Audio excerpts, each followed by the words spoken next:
Hi guys, it's Nancy, and today we have a guest. Kim is going to show us how to make the, what do you call those, roses? I call them cabbage roses. Cabbage roses. You guys saw her post and liked it, so we're going to do a quick video on how she makes them.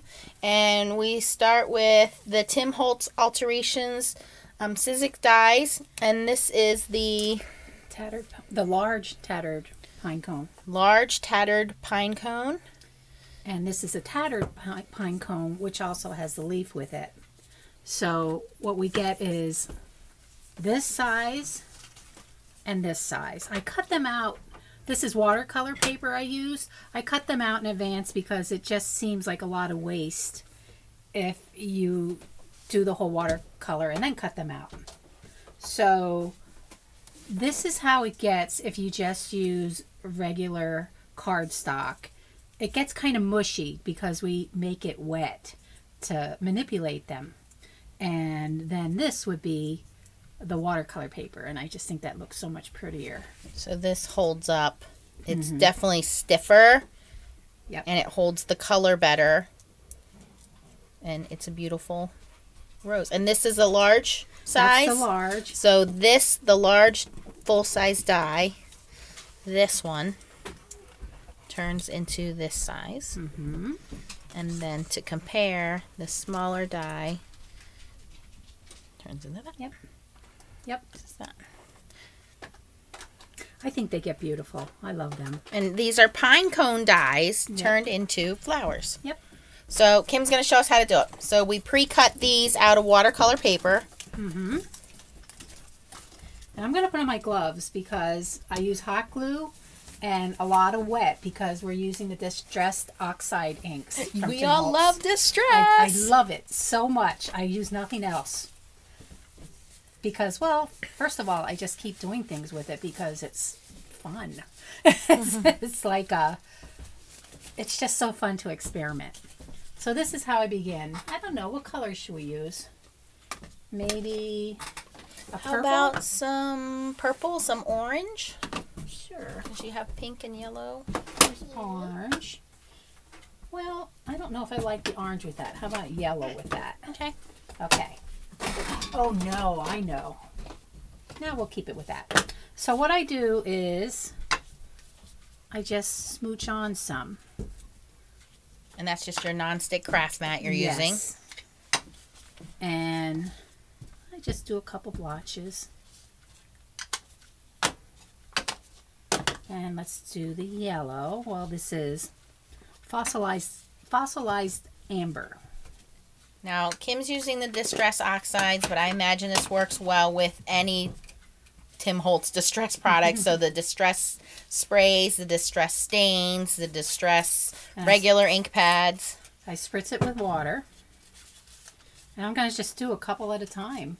And I do the front and the back because on the roses, sometimes you see the back. And then with this also helps with the rubber gloves. I kind of move it around, and then you get that different color combo.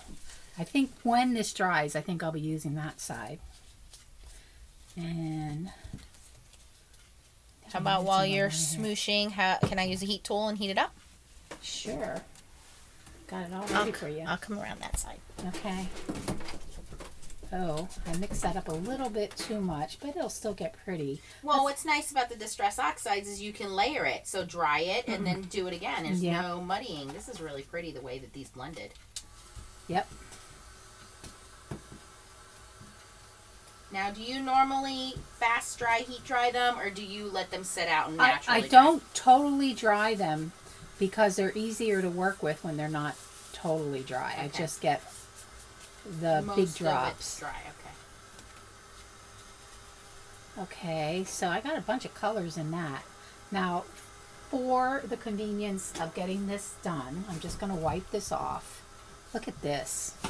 I use these to death before I wash them. That's what I use too. Those microfiber towels. You get a whole bag for a couple dollars in the automotive section, and they're just so easy to dry and clean, and they last forever. Here's the next one. Okay. Okay, so you see how this got. And what I do is I look at both sides, and obviously this side is prettier.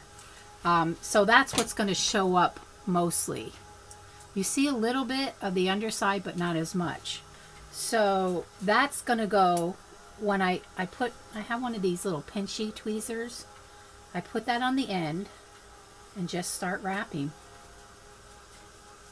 And you just keep wrapping it all the way around.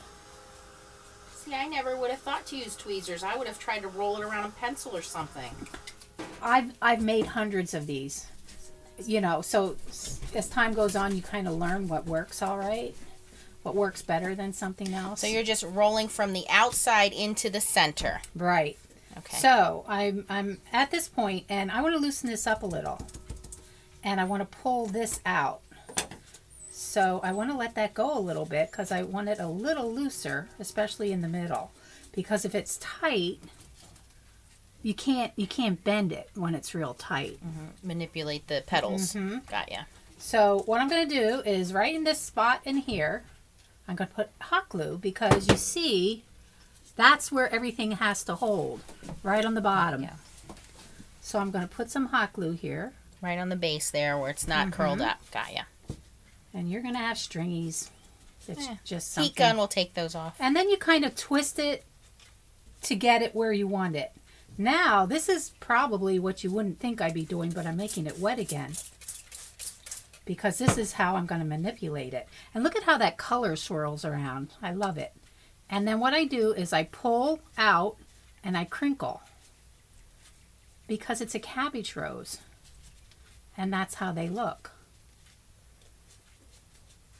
I pull out the petals and I kind of crinkle it. I just go around and keep going. And you're not going to get every petal, but it seems like the more you get, the better it looks. Right, it's more realistic. Yeah. That really turned into a nice peach color. Yeah, it's amazing the colors you get. That's why I like the oxides so much.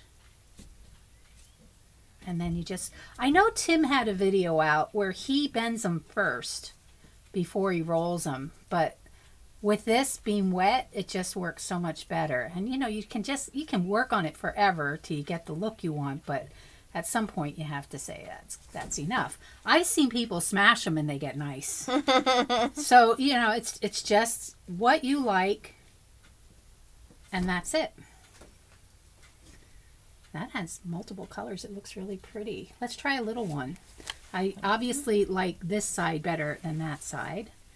It's so funny because last night I was making these and I was having a hard time deciding what side to use because they were both pretty. So it just so happens the side that I'm picking goes backwards than the previous one that I did. So I'm going to pick the end. I'm going to roll in. It's always from the outside in. Yep.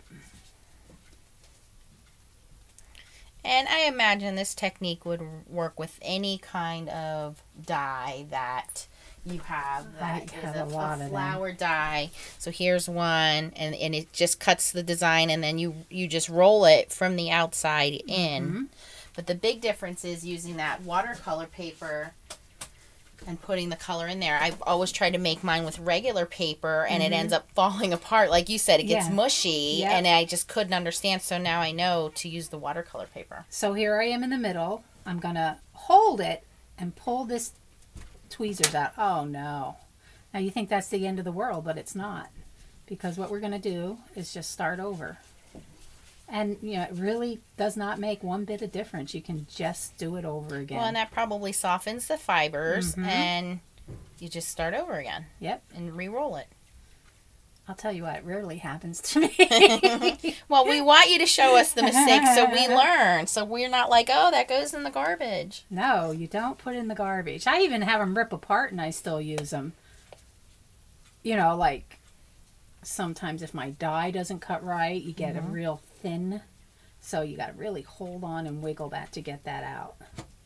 There we go. Those are some good tweezers. Oh, I love them. I have 2 of them. Okay, so I'm going to let that fly back a little bit to loosen it up. You can keep them tight. It's just a matter of taste.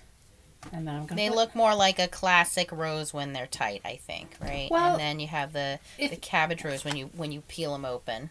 If you're making some kind of, like I like to make wreaths, there's sometimes it's nice to have some that are tight, because those are the ones that are just beginning to open. And then you just re-wet and go back to Yep. crinkling and opening. Yep, and bending that back. Now see where that glue is? I want to hide that, so I'm going to bring that one way down.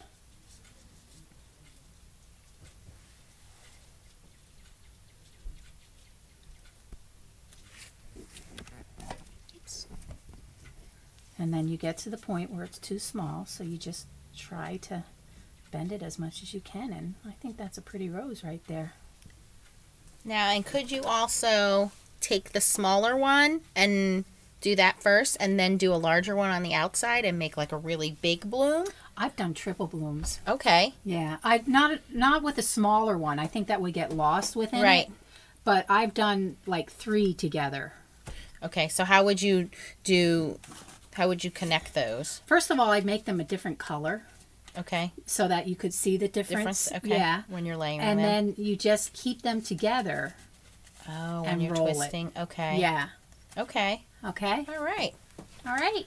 Well, thanks, Kim, for your demonstration. If you guys like this video, please give it a thumbs up. If you have any questions, post them down below, and we will be happy to answer them. We appreciate Kim being our guest today, and keep on stamping. Thanks.